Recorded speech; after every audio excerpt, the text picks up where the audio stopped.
So here we are, today we're checking out the Troxus Trax e-sport bicycle. This is a lightweight, travel-friendly electric bicycle. For some background and context, this is not the first Troxus e-bike that we've reviewed on this channel. Last year we reviewed the Troxus Explorer. It was a fat tire bike, it was big. It was built for something completely different, more off-road, more mucky conditions. We loved that bike, but the one thing that really stood out about it was the size. And that is the one thing that really stands out about this bicycle as well. It's just in the reverse way. This bike weighs 47 pounds. It is very light, very user-friendly.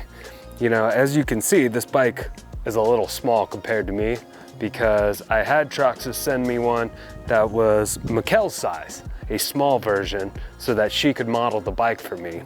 And that was the first thing that really stuck out to her, was how light this one is. She is not a very large person, and the ability to just pick it up, put it on a bike rack behind your RV, even little things like, you know, when you're on a bike like this, and all of a sudden you gotta turn it to go somewhere, so you do one of these, and then you do one of these, you know, maybe you went the wrong way. Oh, hey friend, I went the wrong way. So you do one of those, and then you come back like this. Yeah, doing all that with a 47-pound bike versus a 100-pound electric bike is a lot easier, makes it a lot more usable. First place we tested it was Ponderosa State Park. Now Ponderosa does have paved roads, but they are those kind of backcountry state park roads, right? There's cracks in them, there's pine cones, there's all sorts of stuff in the road. This thing handled super well on those. It's a really smooth, comfortable ride. We did test it on some dirt, but that's not what this is built for. It's not built for gravel, it's not built for dirt roads. You can see that there's no suspension system here.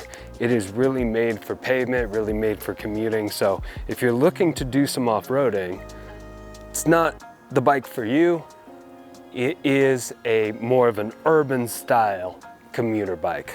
A couple other things at the top of Mikelle's list that she loved about this bike, besides the color. For some reason, Mikelle really liked the color. I don't think that's important when it comes to a bike. Yeah, the color's cool, but you know. She also said this seat was super wide and super comfy. She had a lot of good things to say about this seat.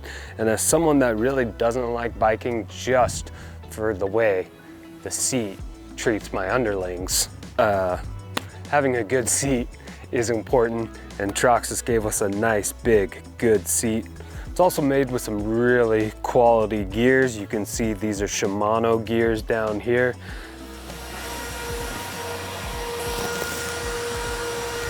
Oh, you can come in. We got airplanes going overhead. We got a school letting out outside.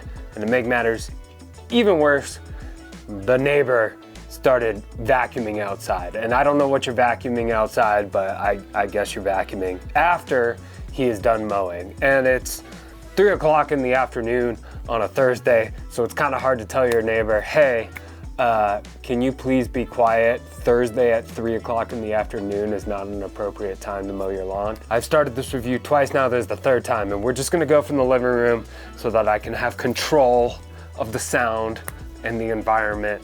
You can see that we have some nice gears down here. These are Shimano gears. The transitioning of gears, she said, was really seamless, really smooth, although she didn't have to change gears too much. The other thing that she mentioned about this, and that I could really tell, was just how powerful and fast this thing is. This has 5 power modes, and Mikelle kept hers at around 2 or 3. Now, she likes to have a little bit of exercise on her bike ride, I don't know why. Her biggest complaint might have been that she wasn't getting enough exercise when we were riding together. She's like, I feel like I am not actually working out. And it's like, of course you're not, this is an e-bike. She would switch into 3 to cruise up a hill, and she'd just be destroying hills. So there's a wide range of how much exercise you actually want to do on this. If you want to do a little bit more, you can obviously set it low. And then if you want to do nothing at all, you could set it up high to level 5. It also has a throttle. So if you don't even want to pedal and you just want to use it as a motorcycle, it's got a throttle here for you. The other thing that is kind of motorcycle-esque is this thing has some great lights on it. It's all works from here, this little module up here, almost your command hub. I mean, you have blinkers on this thing. So to turn left, turn right, you have blinkers, you have a great headlight, you have tail lights. So you have a full, almost like car light system on this bike. If you've ever gone out to dinner, maybe on a bike, and then all of a sudden it gets dark and you're like, oh no, I forgot all the lights that I need for my bike to be visible in the dark. Well, you don't have to worry about that with this thing because you are going to be visible even at night. After our little trip to McCall, we of course brought it back home to Boise where we tested it in the downtown environment on our greenbelt, things like that. The one thing we don't have yet is obviously like a basket for the front or saddlebags. It comes complete with the ability to add those features to it. You can see this rack in the back.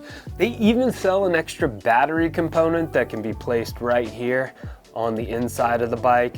So if you want to go more than the 45 miles that this goes on a single charge, boost your range up to 90, you can add an extra battery.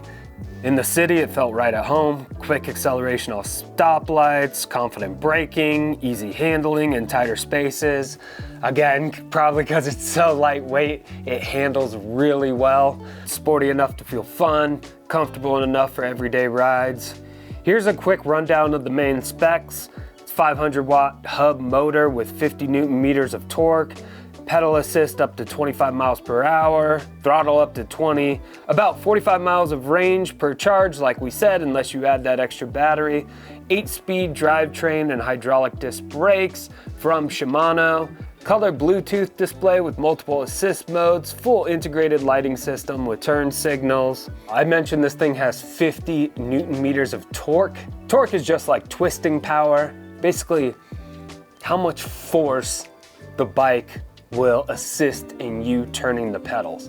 And at 50, that's that nice sweet spot, able for you to really get up those hills, but not high enough to feel jerky or like you're gonna snap your head back when you get off the line. One of the other things I love is you don't have to take the battery out to charge it.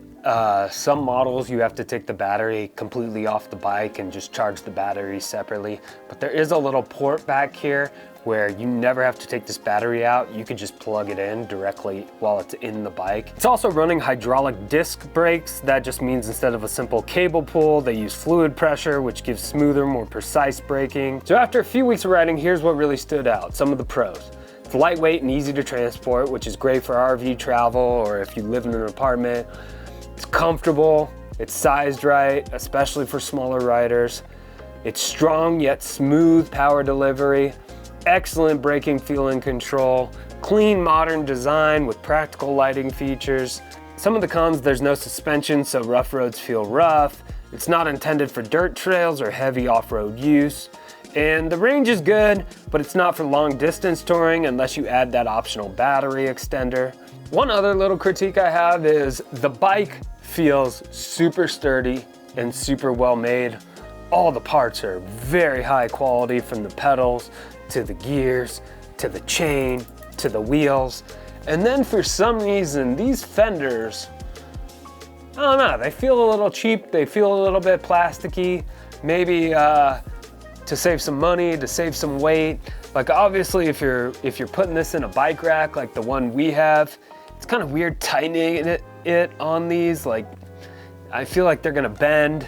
Yeah, I would just like to see some sturdier tire covers or fenders or whatever these are, but all in all, we love this bike. We're heading down to Arizona again for our yearly RV trip to Arizona here in January, and I think this is what we're gonna do. We're gonna get 2 Troxus e-bikes and put them on the back of the RV, and we're gonna take it down to Sedona, and then we'll be commuting through Sedona and using these e-bikes. Hopefully they send me another one to review. If you wanna check out the other review we did on the more off-roady Troxus bike, there is a link in the description, and there's a video slide up here that you can click on, or a card or something like that. Thanks for watching, and we'll see you next time.